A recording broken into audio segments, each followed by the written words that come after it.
आज का नया टॉपिक है जेनेटिक्स का ही, जो पिछले वीडियो आप देखे होंगे। तो उसमें अभी हमको पढ़ाना था एकल संकर संकरण। ये इसमें चूँकि मेंडल ने कई नियम दिए थे, जिसमें मोनोहाइब्रिड क्रॉस था, डाई हाइब्रिड क्रॉस था, टाई हाइब्रिड क्रॉस है। तो एकल संकर संकरण क्या है पहले ये देखते हैं हम, और इसी बेस पर जो है मेंडल ने कुछ नियम भी दिए हैं, और फिर देखते हैं कि एकल संकर संकरण है क्या ना। देखिए, एकल संकर संकरण में हम लोग एक लक्षण का अध्ययन करते हैं, एक लक्षण का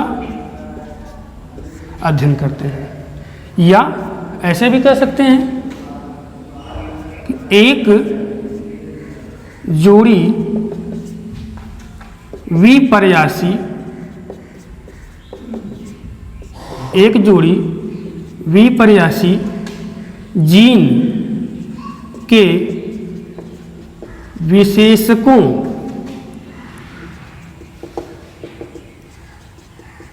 का अध्ययन करते हैं। देखिए, नाम से चल रहा है पता, एकल संकर संकरण, मोनोहाइब्रिड क्रॉस। ये होता क्या है, यानी कि इसमें मेंडल ने एक लक्षण पर अध्ययन किया था, या हम ये कह सकते हैं कि एक जोड़ी विपर्यासी जीन के विशेषकों का अध्ययन करते हैं। ये क्या है देखिए, अभी आगे बताते हैं। आप लिखें एक लक्षण का अध्ययन। कोई भी प्लांट हो चाहे एनिमल हो, जितने भी जीव हैं, उन सब के लक्षणों को, उन सब के लक्षणों को नियंत्रित करने के लिए जीन उत्तरदायी होता है। यानी हम ये कह सकते हैं कि जो भी प्लांट हो चाहे एनिमल हो, उनके लक्षणों को नियंत्रित करने के लिए जीन उत्तरदायी होता है। और हर एक जीन के कम से कम 2 युग्म विकल्पी होते हैं। हम ये कह रहे हैं, फिर से ध्यान दीजिए, हमने कहा कि एकल संकर संकरण है क्या, कि एक लक्षण का अध्ययन करते हैं इसमें हम, अथवा ये कह सकते हैं कि एक जोड़ी विपर्यासी जीन के विशेषकों का अध्ययन करते हैं। ये क्या है, हम पढ़ाए हैं, अभी आपको फिर बता दे रहे हैं। यहाँ पे लक्षण बताया थे मेंडल ने, और विपर्यासी विशेषक क्या होते हैं, उसमें एक प्रभावी होता है और दूसरा अप्रभावी होता है। देखिए, उनका अध्ययन करते हैं। या हम ये कह सकते हैं कि जो लक्षण है उनके लक्षणों को नियंत्रित कौन करता है, तो लक्षणों को नियंत्रित करने के लिए क्या होते हैं, जीन होते हैं, वो चाहे प्लांट हो चाहे एनिमल हो। फिर हम ये कह रहे हैं कि हर एक जीन के कम से कम 2 युग्म विकल्पी कारक होते हैं। एक संकर संकरण में ये भी हम कह सकते हैं कि हम उनके जीन के वंशागति के लक्षणों का अध्ययन करते हैं। इसको हम कई प्रकार से बोल सकते हैं। एकल संकर संकरण को हम ये कह सकते हैं, इसमें एक लक्षण का अध्ययन करते हैं, अथवा एक जोड़ी विपर्यासी जीन के विशेषकों का अध्ययन करते हैं, और जो भी लक्षण होते हैं उनको नियंत्रित कौन करता है, उनको नियंत्रित करने के लिए क्या होते हैं, जीन होते हैं। और हर एक जीन के जो है कम से कम 2 क्या होते हैं, युग्म विकल्पी होते हैं। देखिए, से मेंडल ने कई जो लक्षण बताए थे प्लांट के ऊपर अपना, तो 7 जोड़ी लक्षण बताए थे, उसमें से मेंडल ने एकल संकर को समझाने के लिए लक्षण लिए थे, वो लिए थे तने की लंबाई के ऊपर, तने की लंबाई के ऊपर, हाइट ऑफ स्टेम।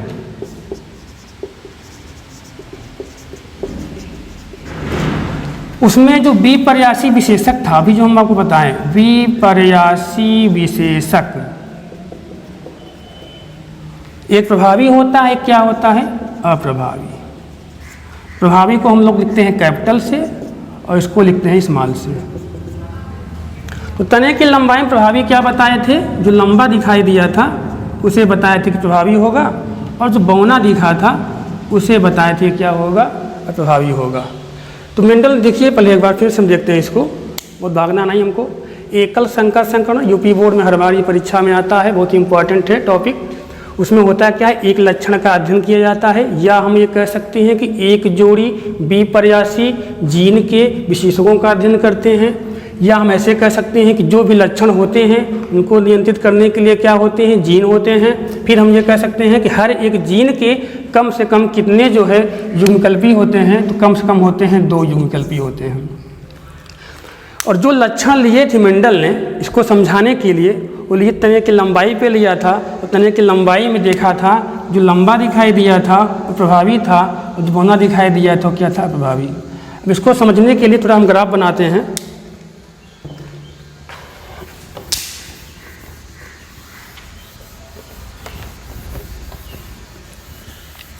देखिए इसे एक लक्षण लिए थे, तो एक लक्षण में क्या था, सबसे जो लक्षण पहला था इनका तने की लंबाई था।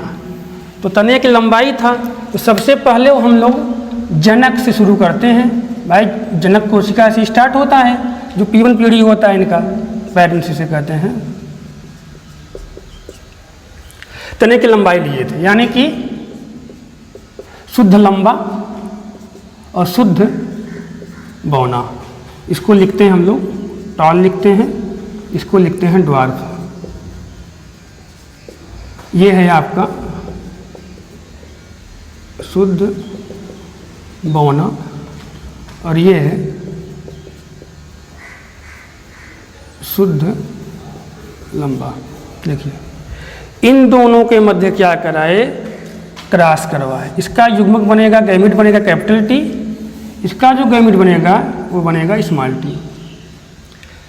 ये capital T, small T, cross करा दिए।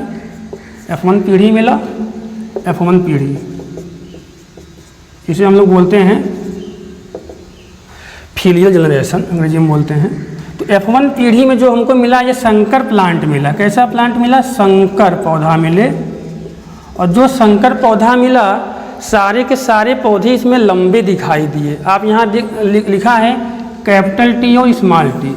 हम पहले ही पढ़ा चुके हैं आपको कि जो प्रभावी होता है उसे कैपिटल से इंडिकेट करते हैं, और जो अप्रभावी होता है उसे स्मॉल से इंडिकेट करते हैं। तो F1 पीढ़ी में जो प्लांट मिला हमको वो सारे के सारे लंबे दिखाई दिए। इसको सिद्ध कर सकते हैं आप, क्योंकि यहाँ पे देखिए एक कैपिटल टी था, स्मॉल टी था, तो इनमें क्रॉस करवा दिए थे। कैपिटल टी से करवाए, स्मॉल टी मिला आपको इसके साथ, फिर कैपिटल टी का स्मॉल टी के साथ, फिर कैपिटल टी का स्मॉल टी के साथ, और फिर कैपिटल टी का स्मॉल टी के साथ। तो यहाँ देख रहे हैं आप सब में जो कैपिटल टी क्या है, प्रभावी दिख रहा है। इसका मतलब कि F1 पीढ़ी में सारे पौधे कैसे मिले, सारे पौधे लंबे प्राप्त हुए। आगे पढ़ाएंगे इसको। देखिए अब जो हमको मिला F1 पीढ़ी में सारे पौधे लंबे मिले, और F1 पीढ़ी का हम क्या करेंगे, स्वपरागण करेंगे। इसे कहते हैं सेल्फिंग, स्वपरागण। यानी कि कैपिटल टी और स्मॉल टी के साथ क्रॉस कराएंगे, कैपिटल टी और स्मॉल टी के साथ स्वपरागण में। तो यहाँ पर हम इसको समझाने के लिए एक वैज्ञानिक थे, उनका नाम था पुनेट, जानते होंगे। पुनेट ने क्या किया था, चेकर बोर्ड बनाया था इसको समझाने के लिए। तो यहाँ देखते हैं सिंपल है, कैपिटल टी है, स्मॉल टी है। हमने कहा सेल्फिंग कराएंगे, यानी खुद से कराएंगे, खुद से मतलब स्वयं से कराएंगे, इसके साथ कराना है आपको संकरण। तो कैपिटल टी के साथ कैपिटल टी है, यहाँ आप जैसे दिखा सकते हैं, ये मेल है, ये फीमेल है, इंडिकेशन है इसका। तो कैपिटल टी के साथ क्या रखेंगे, कैपिटल टी रखेंगे। कैपिटल टी के साथ क्या रखेंगे, स्मॉल टी रखेंगे। यहाँ कैपिटल टी है, सॉरी यहाँ कैपिटल टी, यहाँ स्मॉल टी है, कैपिटल लिखते हैं पहले हम, और यहाँ स्मॉल टी और स्मॉल टी लिखते हैं। यहाँ पर देखिए अब ये जो मिला हमको यहाँ पे F2 पीढ़ी मिल रहा है। अब यहाँ देखते हैं कितने लंबे मिले हैं, कितने बौने मिले F2 पीढ़ी में। देखिए पहले इसको इंडिकेशन समझते हैं। ये कैपिटल टी है, इसका मतलब ये क्या था, शुद्ध लंबा था। यहाँ ही लिख दे रहे हैं इसके अंदर शुद्ध लंबा।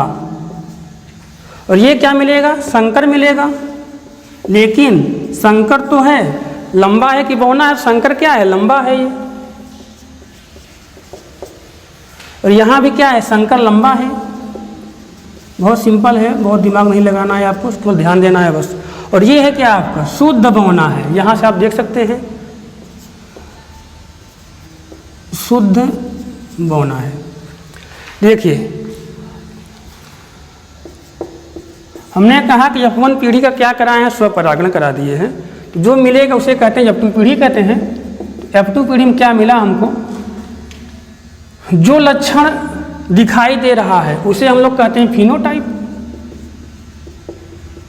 फिनोटाइप। और जो नहीं दिखाई दे रहा है यानी कि इनकी स्ट्रक्चर को बताता है उसे कहते हैं जीनोटाइप। पहले बताए थे। तो पहले हम ये देखते हैं इसमें जो अनुपात मिला है हमको वो फिनोटाइप अनुपात क्या आया है, इसको देखते हैं पहले। जो दिखाई दे रहा है आपको मेकअप माने ऊपर वाला दिखाई दे रहा है, जो मेकअप करेक्टर इसे कहते हैं। तो यहाँ लंबा आपको दिखाई दे रहा है, देखिए एक लंबा दिखाई दे रहा है, एक लंबा यहाँ दिखाई दे रहा है, एक लंबा यहाँ दिखाई दे रहा है। यानी ये हम कह सकते हैं लंबे कितने मिले इसमें, 3। और जो बौना कितना दिखाई दे रहा है, 1। यानी कि 3 क्या मिले हमको F2 पीढ़ी में, लंबे पौधे मिले और 1 कैसा मिला, बौना मिला।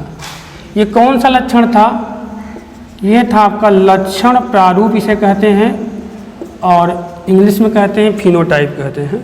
यानी कोई पूछे अगर आपसे कि मोनो हाइब्रिड क्लास में, परीक्षा में पूछा भी जाता है, अन्य परीक्षाओं में कंपटीशन में पूछते हैं कि मोनो हाइब्रिड क्लास में F2 पीढ़ी में फिनोटाइप का अनुपात क्या होता है या लक्षण प्रारूप का अनुपात क्या होता है, वहाँ ऑप्शन में दिया रहता है। वहाँ ये भी दिया रहेगा 1:1, ये भी दिया रहेगा, ये भी दिया रहेगा, आपको कंफ्यूज करेगा। तो फिनोटाइप अनुपात कितना होता है एकल संकर क्लास में, 3:1 होता है। अब देखिए फिर हमने कहा कि एक आपको और मिला है, उसे कहते हैं जीन प्रारूप लक्षण, या अंग्रेजी में लोग कहते हैं जीनोटाइप कहते हैं,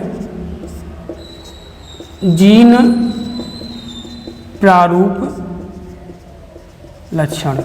देखिए ये क्या है, यह जो है जीन के स्ट्रक्चर को बता रहा है, यानी जो हमको जो प्लांट मिले हैं उनके स्ट्रक्चर को, यानी कि इंटरनल बता रहा है, अंदर का स्ट्रक्चर। और ये क्या था, ये था आपका मेकअप करेक्टर था, जो वाय दिख रहा है। तो वाय हमको ये दिख रहा है लंबा लंबा लंबा बौना। अब ये अंदर का स्ट्रक्चर बता रहा है, यानी इसमें आप देखेंगे कितना शुद्ध है, कितना संकर है, कितना शुद्ध बौना है। तो यहाँ आप देखने से लग रहा है पता आपको, यहाँ देखेंगे शुद्ध लंबा कितना आ रहा है, 1 दिख रहा होगा। संकर लंबा कितना है, 2 होगा, एक ये। और शुद्ध बौना कितना है, 1 है। ये भी परीक्षा में पूछा जाता है कभी कभी कि एकल संकर संकरण में जीनोटाइप का अनुपात क्या होता है। तो आप देख रहे हैं यहाँ पे जो 1 लिखे हैं इसके सामने लिख सकते हैं आप, 1 क्या मिला आपको, शुद्ध लंबा मिला। और 2 क्या मिले हैं, 2 मिले हैं आपको संकर मिले हैं। संकर कह सकते हैं या हेटेरोजाइगस कह सकते हैं या विषम युग्मजी कह सकते हैं।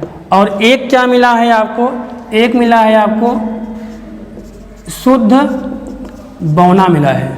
देखिए परीक्षा के दृष्टिकोण से अगर आप कुछ लिख नहीं पाते हैं और एग्जाम में आता है मोनो हाइब्रिड क्लास के बारे में लिखने के लिए, अगर आप लिख नहीं पाते हैं, अगर आप इसको बना भी लेंगे, अगर कॉन्सेप्ट क्लियर रहेगा तो भी आपको पूरा नंबर मिलेगा इसमें। देखिए कुछ था नहीं, ये हमने कहा कि मेंडल ने एक लक्षण का अध्ययन किया था। लक्षण क्या लिया था, तने की लंबाई लिया था। तने की लंबाई लिए थे तो शुद्ध लंबा प्लांट लिया था, और क्या लिया था, शुद्ध बौना लिया था। दोनों के मध्य क्या करा दिए, क्रॉस करवा दिए। टी का जो युग्मक बनेगा कैपिटल टी बनेगा, इसका गैमेट क्या बनेगा, स्मॉल टी बनेगा। दोनों में फर्टिलाइजेशन होगा, मिला कैपिटल पीढ़ी में कैपिटल टी और स्मॉल टी। इसे हम लोग कहते हैं संकर पौधा या कहते हैं विषम युग्मजी पौधा। आप यहाँ देख रहे हैं कैपिटल टी है, स्मॉल टी है। हमने कहा कि सारे पौधे कैसे यहाँ पे मिले हैं, लंबे मिले हैं। कैसे आप सिद्ध करेंगे, दोनों को मध्य क्रॉस करा के देख सकते हैं आप। तो कैपिटल टी और स्मॉल टी, तो तो कैपिटल टी के साथ स्मॉल टी दिख रहा है आपको, फिर कैपिटल टी के साथ स्मॉल टी, यानी कि सारे के सारे पौधे यहाँ आपको दिख रहे हैं लंबे मिल रहे हैं। अगर दो कोई विषम युग्मजीय पौधा दिखेगा आपको, उसमें जो कैपिटल रहेगा वो डोमिनेंट होता है और जो स्मॉल लिखा होता है वो रिसेसिव होता है, यानी कि अपना लक्षण ये प्रदर्शित कर पाता है, ये नहीं कर पाता है, इसे हम लोग अप्रभावी कहते हैं। देखिए ये लक्षण दिखाई देगा अपना, कब दिखाई देता है, जब 2 पीढ़ी में, यहाँ दिख भी रहा है। तो इसका हम लोग क्या करा दिए, सेल्फिंग करा दिए, यानी कि स्वपरागण करा दिए। तो हमको मिला का यहाँ पे देखते हैं, यहाँ मिला हमको कैपिटल टी के साथ कैपिटल टी रखते हैं, यानी शुद्ध लंबा मिला एक पौधा, और संकर कितने मिले, 2 मिले यहाँ पे, एक capital T small T, capital T small T ये वाला, और शुद्ध बौना कितना मिलता है, 1 आपको। तो हम देखते हैं अब 2 पीढ़ी में आपका जो फिनोटाइप लक्षण है, यानी कि जो मेकअप कैरेक्टर है, वो कितना उसका अनुपात आया है। तो देखते हैं 3 प्लांट कैसे मिले हैं, लंबे मिले हैं, और बौना कितना मिला है, 1 मिला है। यानी कोई पूछे आपसे कि फिनोटाइप कैरेक्टर क्या होता है या इनका अनुपात कितना होता है एकल संकर संकरण में, तो 3:1 होता है। और फिर देखते हैं जीनोटाइप अनुपात क्या होता है, जीन प्रारूप लक्षण क्या होता है। तो हम उसको स्ट्रक्चर को देखते हैं कि अंदर से देखते हैं कि कितना शुद्ध है, कितना संकर है, कितना शुद्ध बौना है। इनका देखते हैं, शुद्ध लंबा 1 मिलता है, और संकर लंबा कितने मिलते हैं, संकर लंबा 2 मिलता है, और शुद्ध बौना कितना मिलता है, शुद्ध बौना आपका 1 है। ये अनुपात आपको आना चाहिए कि फिनोटाइप अनुपात क्या होता है मोनोहाइब्रिड क्रॉस का, अन्य परीक्षाओं में पूछा जाता है। और जीनोटाइप अनुपात क्या होता है, तो 1:1 होता है जीनोटाइप का, और 3:1 होता है फिनोटाइप का। देखिए इसी नियम के आधार पर मेंडल ने, इन्हीं नियम के आधार पर 2 नियम पढ़ना है आपको, इसके नियम के आधार पर। पहला है आपका ये है, आगे हम पढ़ाएंगे इसको, प्रभाविता का नियम जिसे कहते हैं लॉ ऑफ डोमिनेंस, और दूसरा पढ़ेंगे आप पृथक्करण का नियम, लॉ ऑफ सेग्रीगेशन। ये दोनों नियम आप जो है इसी के अंतर्गत पढ़ेंगे। ये आपका नए अगले वीडियो में रहेगा दोनों लॉ, उसके बाद डाई हाइब्रिड क्रॉस रहेगा, और फिर डाई हाइब्रिड क्रॉस रहेगा। ठीक है।